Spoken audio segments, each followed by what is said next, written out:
You want to be afraid of somebody? Be afraid of me!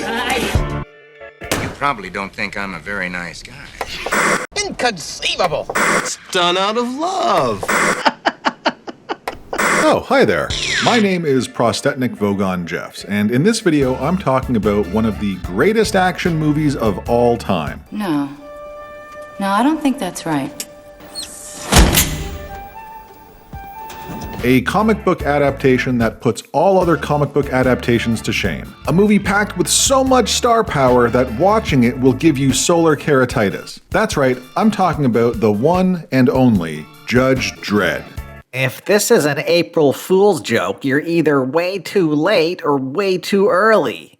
What? No, what are you talking about? Judge Dredd is a great movie. I am 100% serious about this, as I am in every single video I make. I never joke around about this kind of stuff. I am never hyperbolic. Okay, that sounds like sarcasm, but honestly I can't tell with you sometimes. Well, I mean, that sounds an awful lot like a you problem. I hate you so much. I knew you'd say that. Court's adjourned.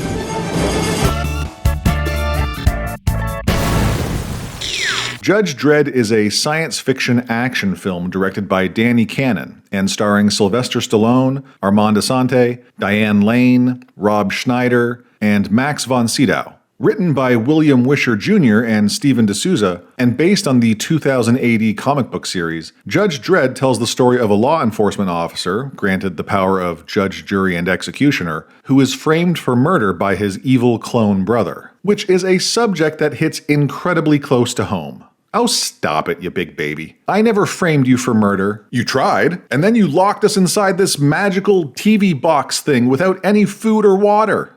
Pussy. Psychopath, YouTuber. Oh, you son of a bitch, you take that back. The adventure begins with an opening text crawl and voiceover narration by a cheap James Earl Jones impersonator. No, that's actually James Earl Jones. What? No shit. They got him involved in this movie just for the voiceover? Wow. Learn something new every day. Okay, well, James Earl Jones explains how the future is totally messed up. Millions of people are packed into a few megacities. The justice system collapsed, and they had to come up with a new way of keeping the peace. These new elite law enforcement officers were given the power to dispense both justice and punishment. They were the judges.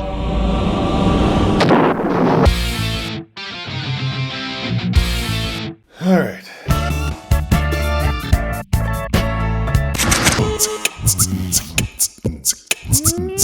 The film starts proper with Rob Schneider arriving in Mega City 1 after being released from prison. Welcome back, citizen. Your living assignment is Y Block, Heavenly Haven. He's assigned living quarters in one of the worst parts of town, an area that happens to be embroiled in a deadly block war. Judge Hershey and a rookie officer arrive on scene and are immediately overwhelmed, so they call in backup. And who shows up? Why, it's the titular Judge Dredd, a strict by-the-book enforcer of legendary repute.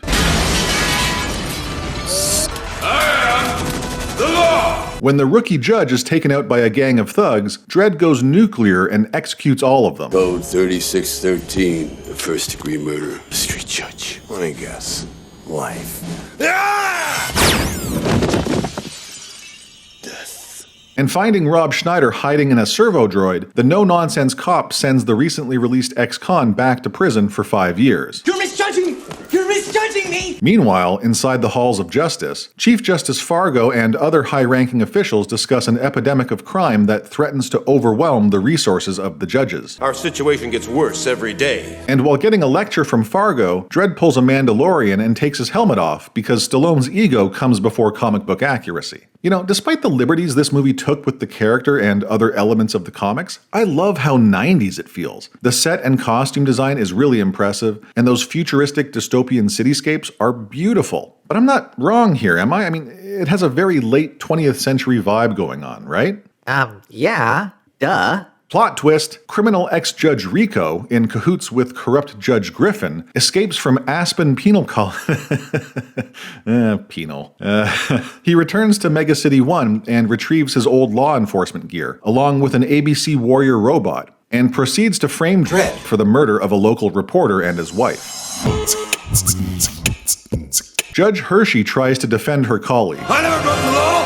I am the law! But the evidence is irrefutable. Fargo steps down from his position in an effort to reduce Dredd's sentence and prevent Janus, a top-secret project, from going public. Dredd is sentenced to life in prison in the Aspen Penal Sorry. And Fargo is forced into exile, condemned to take the long walk. Yes! And then Hershey begins an investigation into Dredd and finds some information about his former best friend, who looks an awful lot like a young Armand Assante. And Rico meets with Judge Griffin to conspire to seize power from the Council of Judges. You want chaos? I'm the chaos. You want a new beginning? Yeah. I am the new beginning! During transport to Aspen, Dredd is seated next to Rob Schneider, which is honestly punishment enough, and attacked by a fellow convict out for revenge. Luckily, the wrongly convicted Dredd is saved by the Angel Gang, a squad of cannibal freaks who shoot the transport out of the sky. They take Dredd and Schneider back to their hideout where they get their asses handed to them by an irate judge. And at the last moment, Dredd, look out! Fargo appears out of nowhere to kinda sorta help. But before they can all catch up on old times, the former Chief Justice is impaled by Mean Machine Angel's blade arm. So Dredd dodges the enraged Angel and dispenses some electric justice. As he dies, Fargo reveals that Dredd and Rico are clones created by the Janus Project, Brother? a defunct top-secret program designed to produce perfect judges. Fargo dies, and a determined Dredd sets out to bring justice to Rico and Judge Griffin, who have met up with Dr. Ilsa Hayden to restart Project Janus. And a sinister plot is set in motion to eliminate Mega City 1's judges. I gotta be honest, all of this seems a little bit off. What do you mean? I don't know, I guess I just remember this movie a bit differently. It has been a while since I've seen it though, so. Well, and that's what happens when you get old. You start forgetting things. You, I'm not that old. While Dredd and Schneider make their way back to Mega City 1, Judge Hershey narrowly escapes an assassination attempt, and Judge Griffin convinces the Council of Judges, who are frustrated by the chaos and dwindling law enforcement officers, to approve the new Janus project. But they lose their nerves and try to go back on their approval. So Griffin gets Rico to mow down the objecting council members, and the whole thing gets pinned on Dredd, again, who is then forced to make a daring escape with Schneider. After a harrowing chase through Mega City 1, Dredd and Schneider manage to escape their pursuers. They meet up with a traumatized Judge Hershey who demands to know who Rico is. And at the Janus lab, Rico replaces the top-shelf Janus Judge DNA he and Dredd were created from Take this DNA sample. with his own DNA. That sample was created from the finest specimens on the Council of Judges. Rico then betrays Judge Griffin and captures Dredd and his intruding teammates. He reveals his clone army and his master plan, and asks Dredd to join him. You could never control yourself. What makes you think you can control these things? When Dredd refuses, Rico tries to use his ABC warrior robot to eliminate Hershey and Dredd, but Schneider comes to the rescue. Rico freaks out and hatches the incomplete clones for support. Everybody fights as the lab is destroyed and begins to explode all over the place. Rico tries to escape by driving a lawmaster out of the Statue of Liberty's oh, right. Did I not mention that? The Janus lab was located under the Statue of Liberty for reasons I couldn't even begin to imagine. The clone brothers fight and Rico gets the upper hand. While hanging on for dear life, Dredd gets the opportunity to distract Rico and, without much effort, throws him to his death. In the aftermath, Dredd's name is cleared, and the remaining judges ask him to form a new council of judges as Chief Justice. He refuses and returns to the streets amidst a cheering crowd. The end. You know, I could have sworn this movie was great, a real modern-day action masterpiece, but something feels off here. Unbelievable. Did you mix this movie up with the 2012 reboot? Oh my god, I totally mixed them up. Dredd is the modern-day action masterpiece, not Judge Dredd. Judge Dredd is dog shit. How are you this stupid? Oh, settle down. There's no need to get insulting. It was an honest mistake. An honest mistake if you're a moron. Yeah, okay, well, be that as it may, there's only one thing we can do to fix this. Whoa, what's this we business? Let's take it from the top. No. No. Oh, hi there. My name is Prostetnik Vogon Jeffs. Skip. Dredd is a science fiction action film written and produced by Alex Garland and directed by Pete Travis. It stars Carl Urban, Olivia Thirlby, Wood Harris, and Lena... Skip. Oh my god, are you planning on doing that through the entire summary? I don't know, probably. You kinda wasted your shot. Alright, listen, fine, I'll be quick about it. Future dystopia, cursed Earth, blah blah blah. Judge Dredd is back, dispensing justice to the criminal scum of Mega City 1. And this time, he's comics accurate. He kicks some ass before returning to HQ to get teamed up with Cassandra Anderson, a potential recruit who happens to be a mutant with psychic powers or whatever. Mega City 1 can't get their shit together, so the judges need all the help they can get. Dredd and Anderson head out on assignment, investigating some deaths in a tower block called Peach Trees. The tower is controlled by a drug lord named Mama, the mastermind behind a new drug called Slow-Mo. Makes the brain feel as if time is passing at 1% its normal speed. Get it? So, Dredd and Anderson initiate an assault on a Peach Trees drug den and capture K, one of Mama's henchmen. After finding out about his detainment and fearing what he could divulge, Mama locks down the tower, trapping everyone inside.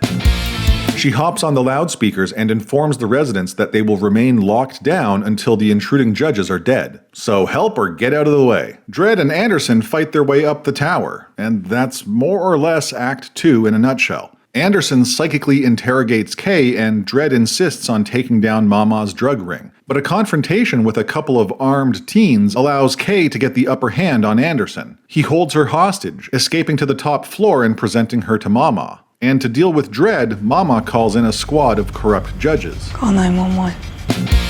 The corrupt judges tell Mama to get rid of Anderson and proceed to hunt Dredd, who catches on to their shenanigans pretty damn quick. And Anderson manages to escape after Kay tries to assassinate her with her own lawgiver gun, unaware that it is booby-trapped to explode. Soon after, Dredd gets cornered in a drug lab and Anderson is confronted by Judge Kaplan. Thankfully, she's a psychic and sees through the corrupt judge's lies. She then makes her way to the drug lab to help her supervising officer out of a sticky situation. Dredd and Anderson find and interrogate Mama's freaky tech hacker dude and obtain the access code to her top floor apartment. After confronting the drug lord, who has rigged the building to explode using a dead man's switch, Anderson is shot and wounded. And Dredd says f*** it and shoots her anyway, loading her up with slow-mo and tossing her through a window to her death. He figures the transmitter won't work from the ground floor, and luckily, he's right. Oh, and then Dredd gives Anderson a passing grade to become a legit judge. The end.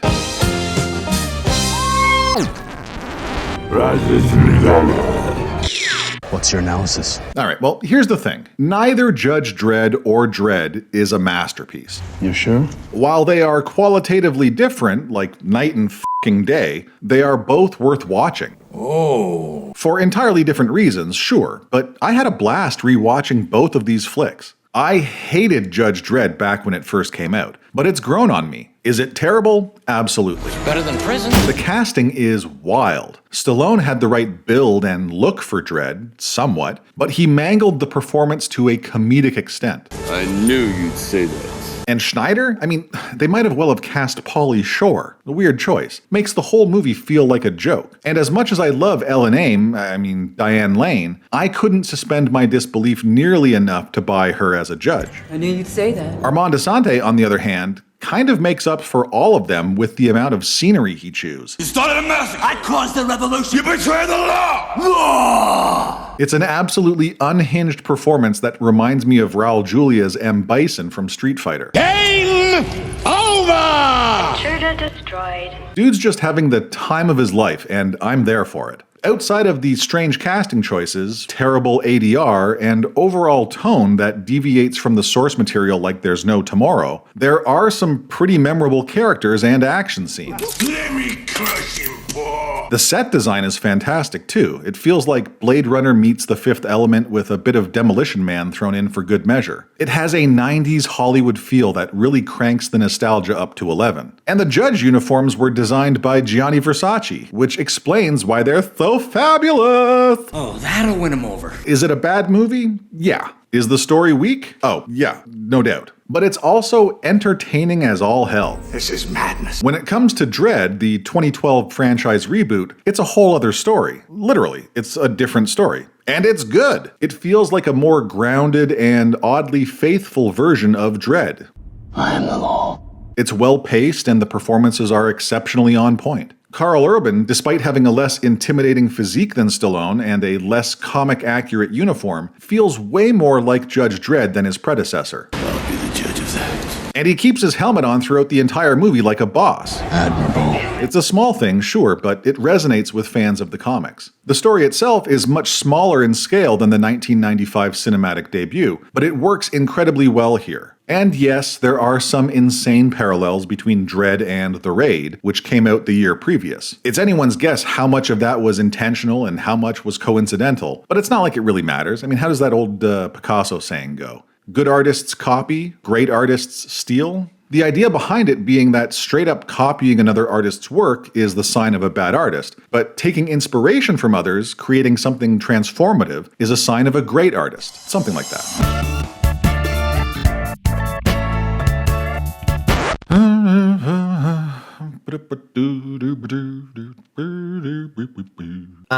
Aren't you gonna do a conclusion? I don't know. I think I kind of summed everything up in that last section. I guess so. It seems a bit lazy if you ask me. Well, it's my channel and my review, so I get to decide how these videos end. Oh, so you can just change things up whenever you feel like it. You can just do whatever the hell you... Yeah, I can. And why is that? Oh, no, wait, stop. Forget I asked. Because I am the law. Did you ever think that maybe you're just... I am the law. Because I am the law.